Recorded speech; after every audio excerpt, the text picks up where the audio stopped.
Hello, dear aspirants. So, today we have a very important topic as far as our CSE and forest services exams are concerned. Why I'm like so enthusiastic today? Because this vector subspaces हर बार हर साल में आपको exams में इसके questions देखने को मिलते हैं। Direct questions मिलेंगे और इनडायरेक्टली तो इसके बिना लीनियर अलजेब्रा का काम चलेगा नहीं। कुछ थेरेटिकल क्वेश्चंस मिलेंगे, कुछ एप्लीकेशन बेस्ड क्वेश्चंस मिलेंगे। ठीक है, तो आज के इस कॉन्सेप्ट टॉक में अगले 30 से 35 मिनट में इस पूरे के पूरे वेक्टर स्पेस नाम का जो ये है कॉन्सेप्ट, इसको डिकोड करने की कोशिश रहेगी मेरी। ठीक, आपको ये सलाह है, इफ़ यू फील लाइक कि मास्टर थोड़ा स्लो है तो आप अपने वीडियो की स्पीड बढ़ा लीजिए, बट किसी भी पॉइंट को स्किप मत करना। कितना ही आपको ये लगे कि यार थेरेटिकल हो रहा है, डेफिनेशन पे मास्टर ज़्यादा फोकस कर रहा है, क्योंकि अगर आपने एक बार इस कॉन्सेप्ट टॉक को अटेंड कर लिया, आप यकीन मानिए, थैंक्स तो छोड़िए बाद में, you will get multiple questions as done in your both of the exams. तो without wasting the time, let's start. तो आज के इस कॉन्सेप्ट टॉक में जो हमारा टारगेट है, सबसे पहले हम सब स्पेसेस क्या होते हैं उसका डेफिनेशन समझेंगे। ठीक है, डेफिनेशन के बाद what is the condition for a given subset to be subspace of its parent vector space. ठीक है, बहुत ही सिस्टमैटिक लर्निंग करेंगे आज के कॉन्सेप्ट, हमेशा ही करते हैं। लेकिन आज मतलब आप यकीन मानिए, मतलब इतना थके होने के बाद भी इतना अंदर से क्यूरियोसिटी है कि आज आपको बहुत कुछ सॉलिड मिलने वाला है। कंडीशन के बाद हम विजुअलाइजेशन करेंगे, किसके through? Different categories of examples. Right, क्योंकि मैं 1000 एग्जाम्पल पढ़ाता नहीं हूं, कैटेगरीज ऑफ एग्जाम्पल से सारी की सारी कहानी को विजुअलाइज कराने में मेरा इंटरेस्ट रहेगा। More importantly, we will see how in both of the CSE and forest services exams the questions from this subtopic is or are asked directly and indirectly. So we will see direct questions and indirect questions. So are you guys ready for this? Let's start. एक एक करके बहुत आराम से। सबसे पहले हम ये समझेंगे सब स्पेस होता क्या है। ठीक है, मींस उसका डेफिनेशन समझेंगे। So let's consider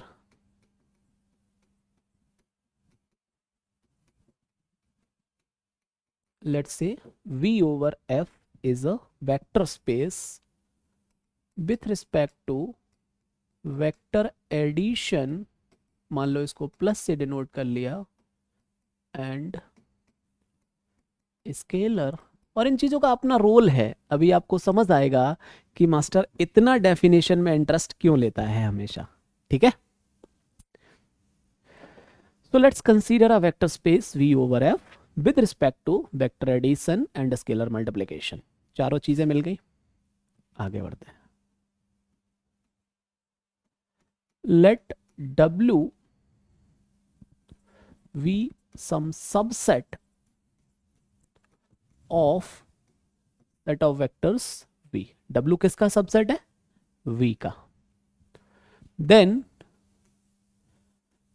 W is subspace of V, written as W over F is a subspace of V over F।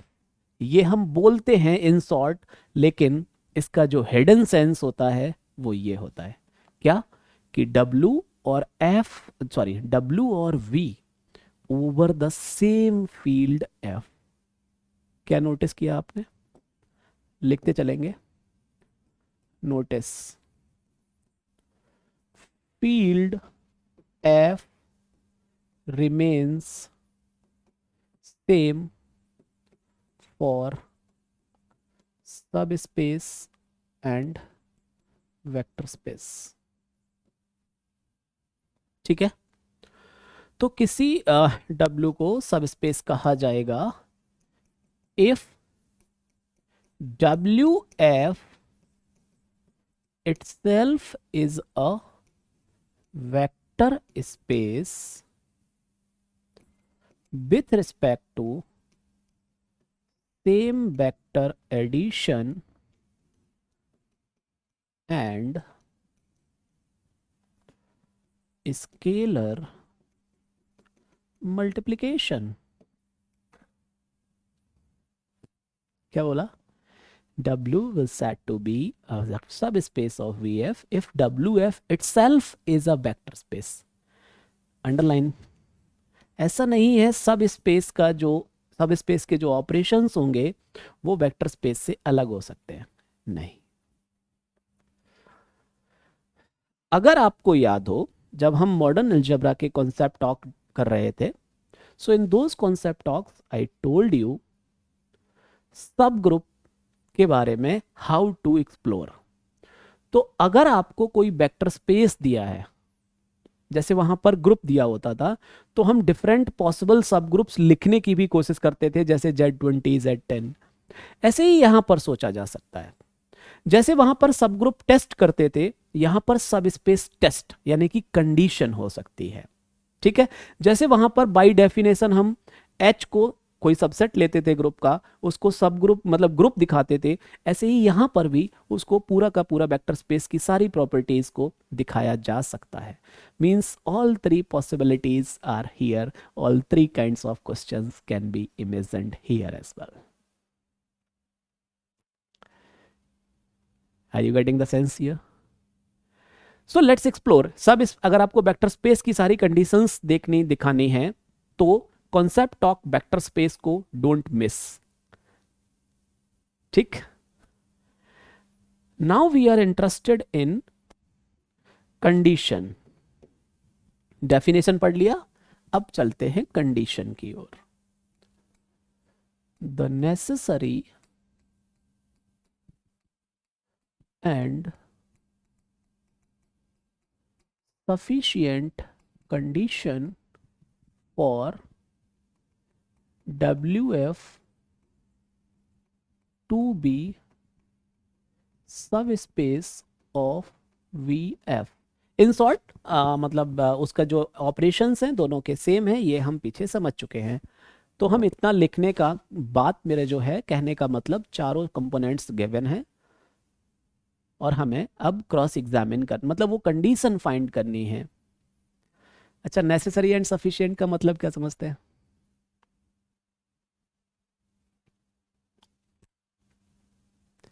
Will you please try to reply? चलिए, necessary condition for WF to be subspace, sufficient condition for WF to be subspace. So let's explore both of the parts. Number first, the necessary part. अच्छा, पहले तो इसका statement लिख लेना, फिर उसके बाद अलग अलग लिखेंगे स्टेटमेंट। और मैं इसकी थियरी में भी थोड़ा इंटरेस्टेड रहूंगा, क्योंकि ये हमारी अंडरस्टैंडिंग को डिमांड ऑफ एग्जाम से मैच कराने में थोड़ा मदद करेगी। So don't get bored here. Try to enjoy it. एक एक वर्ड का मतलब होगा, प्लीज समझते रहिए। Let W be a non-empty subset of V। Underline कर लीजिए नहीं तो आप विचलित हो सकते हैं। let W be a non-empty subset of V. इसको अलग लिखते हैं तो थोड़ा मजा आएगा. W over F is the subspace means vector subspace of V over F if and only if. क्या बोला? If and only if for W1 belongs to W, W2 belongs to W, and alpha 1 belongs to F, alpha 2 belongs to F, we have alpha 1 W1 plus alpha 2 W2 again in F.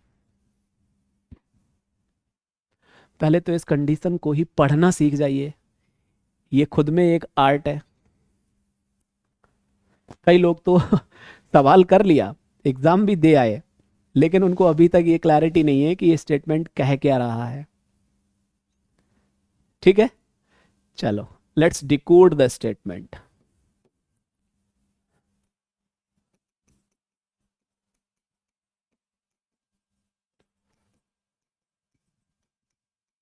Statement को decode करते हैं. Number first, the necessary part. Necessary part क्या है, हम इसको यहां पर decode करते हैं. इफ, ध्यान से देखना, if WF is the vector subspace of V over F, then the condition, कौन सी condition, for W1 W2 belongs to W, alpha 1 alpha 2 belongs to F implies alpha 1 W1 plus alpha 2 W2 belongs to W holds necessarily. That is the meaning कि अगर WF सब space है V का तो ये condition hold करेगी necessarily. ठीक है, चलो let's prove it. Let if WF is a subspace of VF. So by definition, WF itself is a vector space, right? This implies अगर ये वेक्टर स्पेस है तो तीनों प्रॉपर्टीज को सेटिस्फाई करेगा. WF with respect to addition is abelian group. WF is closed with respect to scalar multiplication, और fourth में क्या होते हैं, 4 parts, associativity, second and third is distributivity. ठीक है, fourth is unitary law. If you are interested more in कि ये सब क्या है तो वेक्टर स्पेस वाला concept talk don't miss, you will get all your answers in that. ठीक बात है. अब देखिए, चूंकि WF ये तीनों प्रॉपर्टीज को सेटिस्फाई कर रहा है तो इसको मैं 1 नंबर डालूं, इसको सेकंड. ठीक, सिंस, अगले पेज पर लिख लेते हैं, since by property 2 if WI belongs to W, alpha I belongs to F, then alpha I WI also belong to W. क्यों? Since W is closed with respect to scalar multiplication. Right? कोई दिक्कत इस पे? Everything fair, right?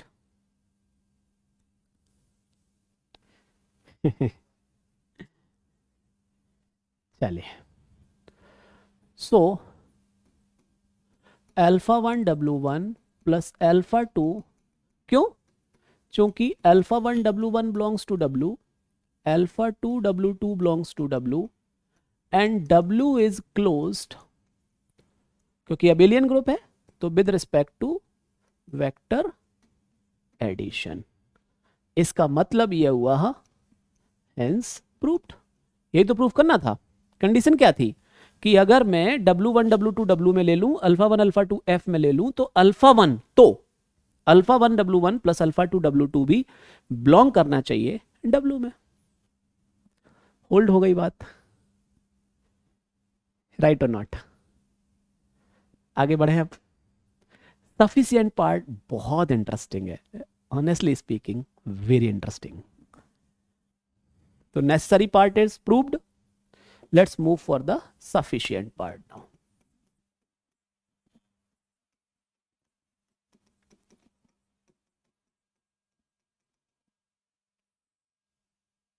Sorry, थोड़ा सा like just give me time, sorry, lectures काफी लंबे चल रहे हैं। सो द सफिशिएंट पार्ट क्या है? The condition,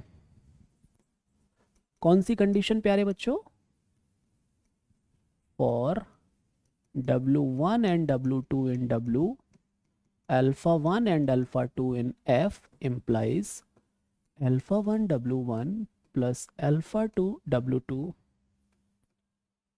belongs to W, ठीक है, is sufficient for WF to be a vector space of V over, ठीक है। अब इसको मुझे प्रूफ करना है, और प्रूफ इसका बहुत इंटरेस्टिंग है। मैंने क्या कहा, जब भी आप किसी चीज को प्रूफ करना चाहते हैं तो स्टेटमेंट में दिया गया हर एक शब्द हद से ज्यादा महत्व का होता है।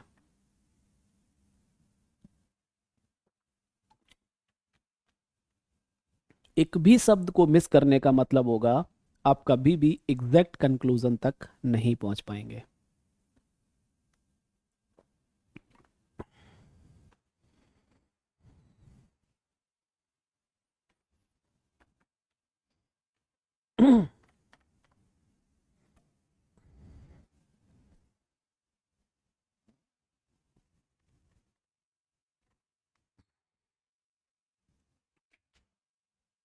सॉरी, सो आगे बढ़ते हैं प्रूफ की ओर।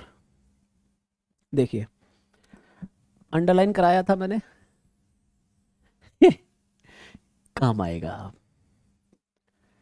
Since W is non empty, ध्यान से देखना, सो एट लीस्ट वन, कोई भी W तो इसके अंदर बिलोंग करेगा, ठीक है। We can write like this और नॉट।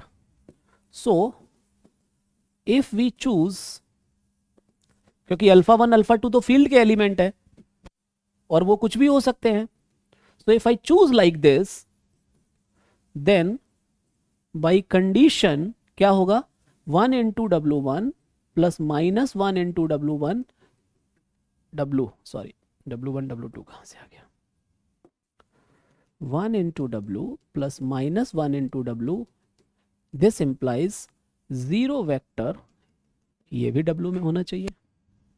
मतलब क्या हुआ, आइडेंटिटी सेटिस्फाइड? बोलो हाँ या ना। आइडेंटिटी के साथ आगे बढ़ते हैं, क्योंकि अगर इसको सब स्पेस दिखाना है तो W को with respect to vector addition abelian group होना पड़ेगा, W को closed with respect to scalar multiplication होना पड़ेगा, और वो जो एसोसिएटिव, डिस्ट्रीब्यूटिव और यूनिटरी लॉज है उनको सेटिस्फाई करना पड़ेगा। यही तो टारगेट है ना इसके अंदर, और क्या टारगेट है भाई? इसके अलावा तो कोई टारगेट नहीं ना,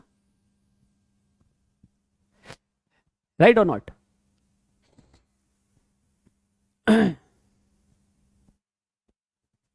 चलिए, सिंस, ध्यान से देखिएगा, 0W के अंदर आ चुका है ना? तो मान लो 0 बिलोंग्स टू W, ओके, और W बिलोंग्स टू W, तो अल्फा 1 1 ले लिया, अल्फा 2 -1 ले लिया, तो 1 into 0 vector plus -1 into W, this implies -W is in W।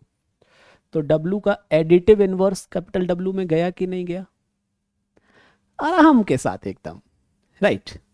दूसरा चीज, since W is a subset of V and V satisfies associativity, बोलो हाँ या ना? तो W मतलब V के elements with respect to vector addition associativity satisfy करते हैं। इसका सेंस तो यही हुआ ना भाई, इसके अलावा क्या सेंस है इसका, बता दो मुझे। और तो कोई सेंस नहीं है ना यहां पर।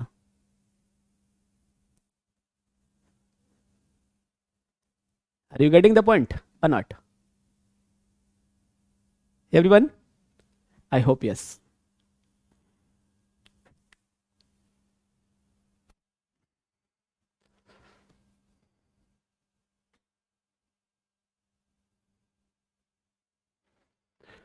सो W फॉलोज एसोसिएटिविटी। अब क्लोजर के लिए देख लो, अगर W1 W में है, W2 W में है, अल्फा 1 का वैल्यू 1 ले लो, अल्फा 2 का वैल्यू 1 ले लो, तो अल्फा 1 प्लस अल्फा 2 ये भी W में है by the given condition, this implies W1 plus W2 will also, so closed हो गया। अब W is closed with respect to scalar multiplication, वो कंडीशन से ही दिख रहा है। किसी भी अल्फा के लिए आप देख लीजिए, alpha into W again in W, so W is also closed with respect to scalar multiplication. And three properties, those four, last one is unitary laws, associative and distributive laws, those will also hold it because W के elements are nothing but elements of V itself, and V के elements satisfies those properties. So if you want to write proper mathematical language here, you people are suggested, you people are highly suggested, don't miss any of the word which I written here and told vocabulary. Whatever I told you orally here, don't miss that to write. Then only your proof will be sufficient. Otherwise, it will be insufficient, my dear fellows. देख लीजिए आराम से, अभी बात clear है? कोई दिक्कत तो नहीं किसी को भी? अब इस कंडीशन का महत्व कुछ भी नहीं रह जाएगा अगर हम इसके एग्जाम्पल्स पर विजुअलाइजेशन ना करें। आप ही बताइए, रहेगा क्या? नहीं रह सकता ना। तो let's move for that. Sorry, बहुत प्यारा सा एग्जाम्पल उठाते हैं। ऐसे तो डिफरेंट कैटेगरीज ऑफ एग्जाम्पल भी उठाएंगे, पहले ही एग्जाम्पल में PYQs भी सबमिट करा जाए, ये कोशिश है मेरी, ठीक है? और बहुत आराम से करूंगा ताकि क्रिस्टल क्लियर पिक्चर दिमाग में क्रिएट हो आपके, ठीक? चलो, और जब मुझे क्वेश्चन करना होगा तो 1-1 मिनट के आंसर्स होते हैं, लेकिन जब समझाना होगा तो हो सकता है कि मैं 5 मिनट ले लूं, उसमें कोई बड़ी बात नहीं, ठीक? क्योंकि प्रोसीजर सेट करना दिमाग में ये मेन टास्क है कॉन्सेप्ट टॉक्स का, ठीक? So let's consider a vector space. मान लो V ओवर F जो है वो हमने ले लिया R3R, ठीक है? कोई दिक्कत?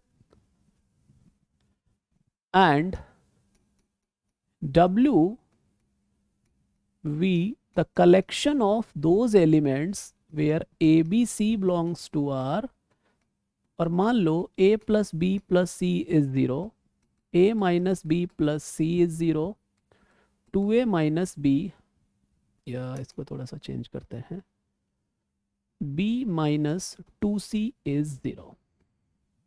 या दो कंडीशन लें तो ज़्यादा बेटर होगा, मुझे लग रहा है थोड़ा इंटरेस्टिंग बनाने की कोशिश कर रहा हूँ, बाकी तो सब झूठ मूठ का तमाशा है।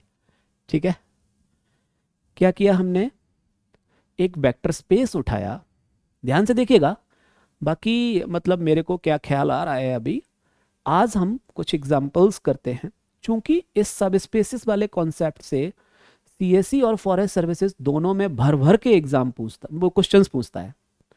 तो बजाय उसको जल्दी में समेटने के लिए हम एक पीवाईक्यू सेशन रखना चाहेंगे।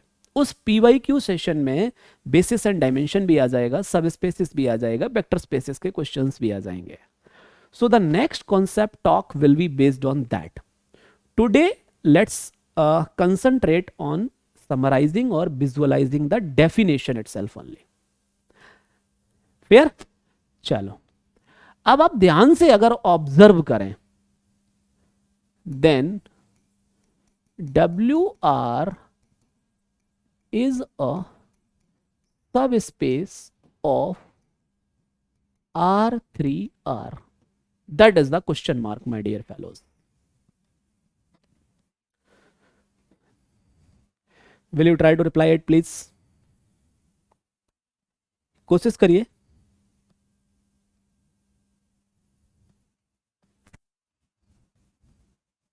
और फिर मैं आपको बताता हूं वो नेसेसरी एंड सफिशिएंट का महत्व क्या है। कोशिश करिए सभी लोग।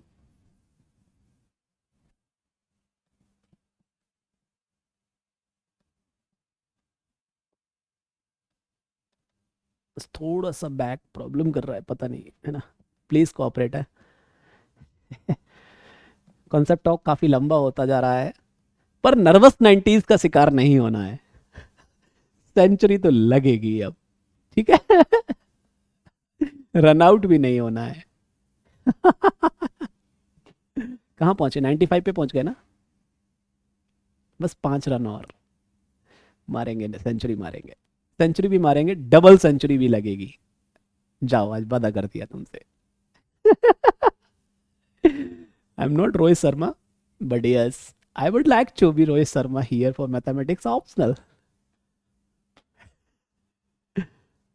आंसर हुआ कि नहीं, इतना बताओ पहले, तमाशा छोड़ो।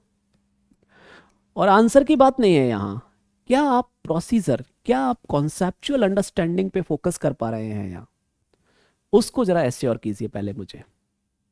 देखिए ध्यान से, since 0,0 satisfies a plus b plus c equals 0, so 0,0 belongs to W, तो W is non-empty। क्योंकि अगर आप necessary and sufficient condition apply करना चाहते हैं तो बात स्टार्ट कहां से हो रही थी, let W be a non empty subset. अब कुछ लोग ये non empty I am sorry exam में नहीं लिखते हैं, फिर बोलते हैं सर हमारे मार्क्स क्यों कट जाते हैं। भाई तुम आधी अधूरी बात लिखोगे तो लॉजिकली वो इनकरेक्ट हो गई ना, आप जस्टिफाई नहीं कर रहे ना खुद को वहां पर, और जस्टिफाई नहीं करेंगे तो फिर मार्क्स कहां से आपको दिए जाए, आप खुद ही बताओ। Did you get the point? तो W को नॉन एम्प्टी दिखाना सब स्पेस के लिए पहला स्टेप है एंड मैंडेटरी स्टेप है, आज ध्यान रख लेना इस चीज को। नाउ ध्यान से देखिएगा, let if, please observe, A1, B1, C1 belongs to W। This implies, W की पहचान क्या है कि अगर इसके अंदर कोई आना चाहता है तो उसको ये वाली कंडीशंस सेटिस्फाई करनी पड़ेंगी ही, ठीक। मान लो इसको x मान लेते हैं। मान लो A2 B2 C2 अगर ये W के अंदर आना चाहता है तो इसको इन कंडीशंस को सेटिस्फाई करना ही पड़ेगा, उसका कोई विकल्प नहीं हो सकता, क्योंकि W की पहचान ये है इसके अंदर वो 3 टपल्स आ रहे हैं A, B, C जो इन दो इक्वेशंस को सेटिस्फाई करते हैं। राइट और नॉट? देखो अभी मैं आपको बता रहा हूं जस्ट बेसिक ऑब्जर्वेशन अपने नेसेसरी एंड सफिशिएंट कंडीशन के ऊपर। It is not problem solving technique session, that will be the next. In that I will tell you how to explore different ideas कि ये सॉल्यूशन स्पेस है या नहीं है, solution space RNR का कैसे सब स्पेस बनता है। All these stories we will discuss in a separate session, that is problem solving session for vector subspaces. क्योंकि अभी अभी जस्ट इस सेशन को लेते टाइम थ्योरेटिकल बेसिक्स को डीपली आपको बताते हुए मुझे यह महसूस हुआ कि अगर मैं प्रॉब्लम सॉल्विंग सेशन भी इसी में इंक्लूड करता हूं तो इसका पूरा जिस्ट गायब हो जाएगा फिर। तो let's keep it more beautiful, more interesting. In this concept talk, we will try just to follow theoretical backups for vector subspaces, and that I have been consistently trying here. अब आप देखिए, now check क्या alpha x plus beta by भी W में जा रहा है और alpha belongs to real number because field is real number and beta is real number, right or not? That means alpha x का मतलब क्या है? A1 B1 C1। बाई का मतलब क्या है? A2 B2 C2, right? So this will be, क्या हो जाएगा प्यारे बच्चों? Alpha A1 plus beta A2, right? Alpha B1 plus beta B2, alpha C1 plus beta C2, right? अब इसको अपन अगर कुछ भी मान लें, x1 x2 x3, let's say this is x1 x2 x3। Now cross check कि क्या x1 plus x2 plus x3 zero है और x1 minus x2 plus x3 भी जीरो है या नहीं। Will you please try to cross check it? Everyone please do it, आराम से एकदम बच्चा लोग की तरह।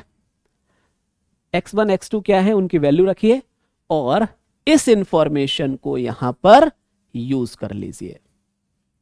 You will get the clear cut explanation here कि yes alpha, so you will get the answer for this yes, and you will say so WR is subspace of R3R।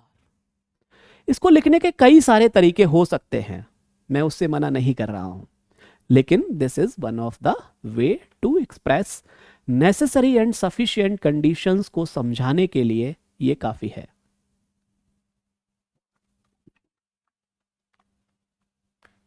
Right? ऐसे ही हम डिफरेंट कैटेगरीज ऑफ एग्जांपल्स ले सकते हैं। So the next concept talk will be based on the problem solving sessions here.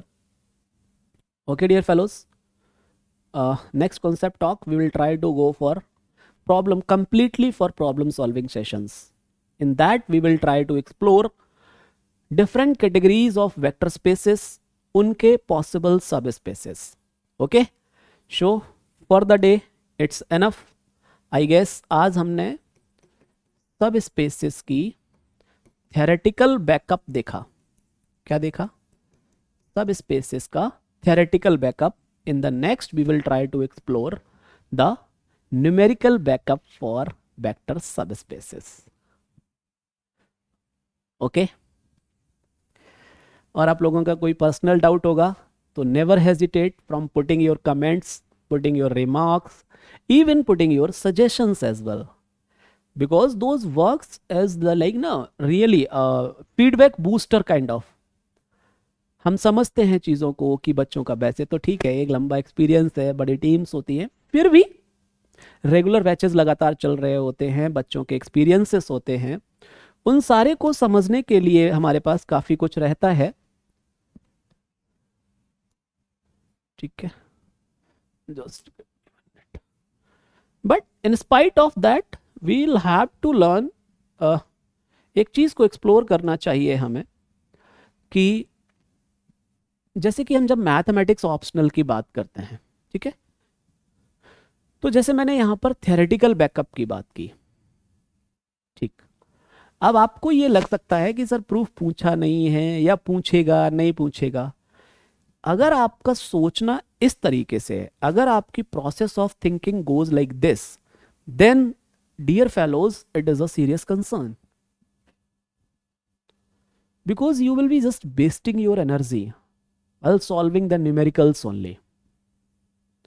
In spite of that, what you should do is, जैसे मान लो अभी मैंने ये एक एग्जांपल उठाया, आपके अंदर एक क्यूरियोसिटी आनी चाहिए कि सर और जो आपने कैटेगरीज ऑफ वेक्टर स्पेसेस बताए हैं उनमें कैसे कहानी करी जा सकती है। ये बिल्कुल हेजिटेट मत कीजिए, let's have an example here as well, क्या दिक्कत है उसमें। मान लो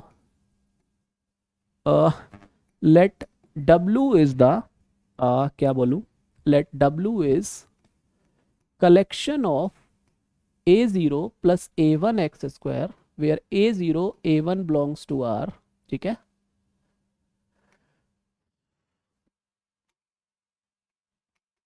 देन प्रूव और डिसप्रूव, क्या करवाना चाहते हैं कि W over R is a vector subspace of let's say P5X over R। करिए कोशिश इसको जरा रिप्लाई करने की, please try everyone.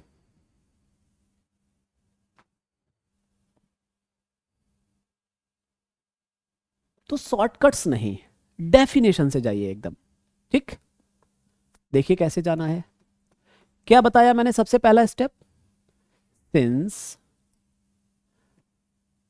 For A0 equals 0, क्योंकि R के एलिमेंट्स हैं तो 0 तो sorry, a polynomial that is of the form 0 plus 0 that is 0 polynomial, ये तो W में रहेगी।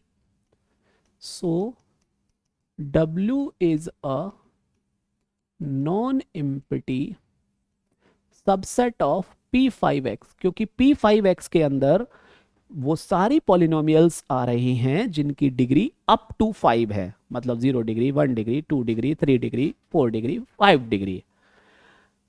W के अंदर कांस्टेंट है और 2 डिग्री है और उनका कॉम्बिनेशन है, तो W is just a subset of P5 and not only it is non-empty as well,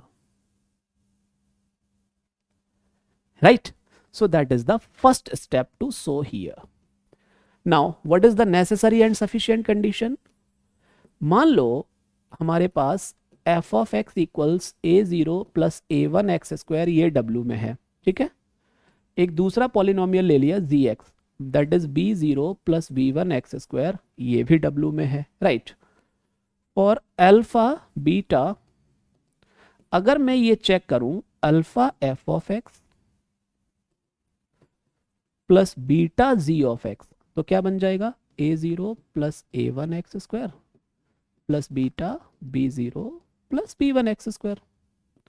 so this is alpha A0 plus beta B0 plus alpha A1 plus beta B1।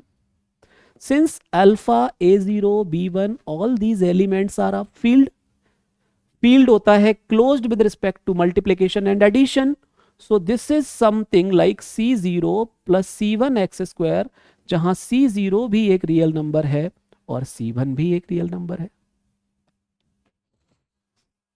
Sorry, देखिए कितना भरपूर आनंद आ रहा है, क्या मिल गया, this is again belongs to W, that is alpha f of x plus beta g of x that belongs to W. So WR is a subspace of P5x over R, ठीक है, over the field of real numbers. मैं उसको नहीं लिखता तो क्या, मुझे मतलब गिनीज बुक में नाम लिखने से थोड़ी कुछ ना लिख जाता ना बिना रह जाता, लेकिन प्रॉपर मैथमेटिकल एक्सप्लेनेशन लैंग्वेज का जो मजा है ना, आपके मार्क्स को एक्सपोनेंशियली इंक्रीज कर देता है। और ये जो प्रॉपर मैथमेटिकल लैंग्वेज लिखने की आर्ट है, ये कहां से आती है? ये आती है कॉन्सेप्चुअल अंडरस्टैंडिंग से। जब आप डेफिनेशंस को इग्नोर नहीं करते हैं, जब आप प्रूफ करने से पीछे नहीं हटते हैं। एक चीज और, कई बार बच्चे मुझसे पूछते हैं कि सर प्रूफ टाइप के कौन कौन से क्वेश्चन आते हैं, केवल वही करा दो। भाई साहब, that is a wrong way to prepare. Honestly speaking, type के कौन से आते हैं इससे मतलब नहीं है। आप अपने कॉन्सेप्ट को पकड़कर आगे बढ़िए, देखिए कि किस डेफिनेशन के साथ कैसे लॉजिकली मूव किया जाता है। कोई भी स्टेटमेंट जो दिया है उसके जो की वर्ड्स हैं पहले उनको निकालिए, उनके डेफिनेशंस को रिकॉल कीजिए।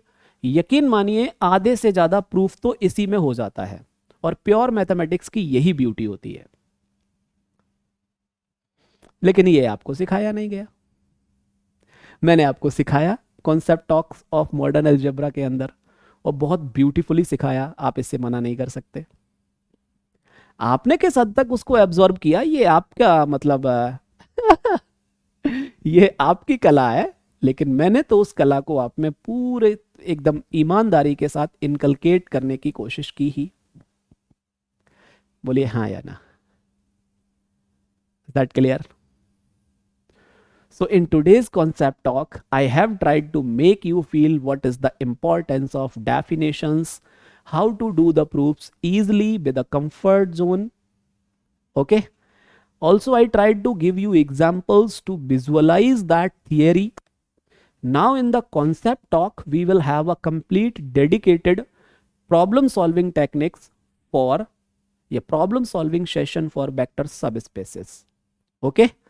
So I hope you all will enjoy that. You all will think, you will all will find that session as like as interesting as possible, because I will try to make it so.